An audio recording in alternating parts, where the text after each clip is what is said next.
اعوذ باللہ من الشیطان الرجیم بسم اللہ الرحمن الرحیم۔ ناظرین السلام علیکم۔ شوگر کنٹرول کرنے کا ٹوٹکا۔ شوگر یعنی ذیابیطس کا موذی مرض بڑی تیزی سے پھیل رہا ہے۔ درجہ ذیل نسخہ استعمال کریں۔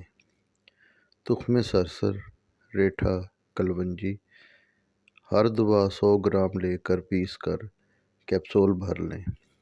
ایک کیپسول 3 ماہ صبح و شام پانی یا دودھ کے ساتھ استعمال کریں۔ میٹھی چیزوں سے پھر مکمل پرہیز کریں۔ شوگر کنٹرول رہے گی انشاءاللہ۔ وہ لوگ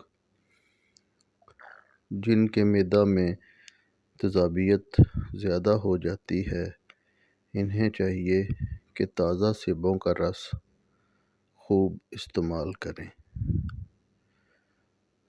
موٹاپا کم کرنے کے لیے ہر روز 5 دانے خشک انجیر کھانا بے حد مفید ہے۔ انجیر کھانے سے خون صاف ہو جاتا ہے اور رنگت نکھر جاتی ہے۔ ناظرین، اگر بچے بستر پر پیشاب کر دیتے ہوں تو روزانہ رات کو 2 عدد چھوارے کھلائیں۔ چند دن اس ٹوٹکے پر عمل کریں۔ اس کے بعد ناظرین، بچوں کو سردی کی شدت سے محفوظ رکھنے کے لیے رات کو سونے سے کچھ دیر پہلے تھوڑا سا شہد چٹا دیا کریں۔ انشاءاللہ بچے کو سردی نہیں لگے گی۔ ناظرین، اگر آپ کو ہماری ویڈیو اچھی لگتی ہو تو اس کو سبسکرائب ضرور کریں۔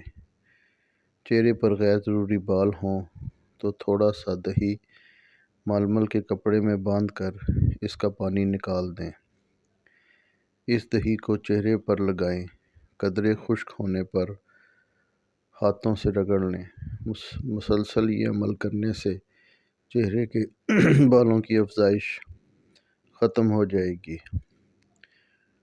خوشی اور سکون کی حالت میں اطمینان کے ساتھ جو کھانا کھایا جاتا ہے وہ جسم کو قوت بخشتا ہے، اور رنج و فکر اور گھبراہٹ میں جو کھانا نگلا جاتا ہے وہ معدے پر برا اثر ڈالتا ہے اور اس سے جسم کو خاطر خواہ قوت نہیں ملتی۔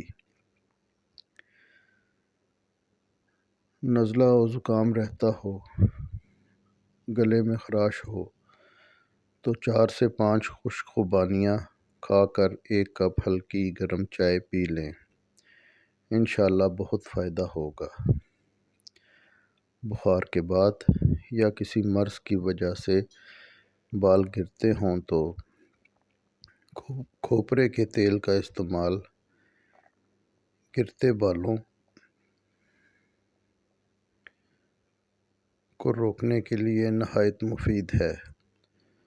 پیاز کا رس 25 گرام صبح نہار منہ پلاتے رہنے سے گردے اور مثانے کی پتھری ریزہ ریزہ ہو کر پیشاب کے راستے سے خارج ہو جاتی ہے۔ ناظرین، مزید ایسی ویڈیوز دیکھنے کے لیے ہمارا چینل سبسکرائب کریں اور اپنا بہت خیال رکھیں۔ بہت شکریہ۔ اللہ حافظ۔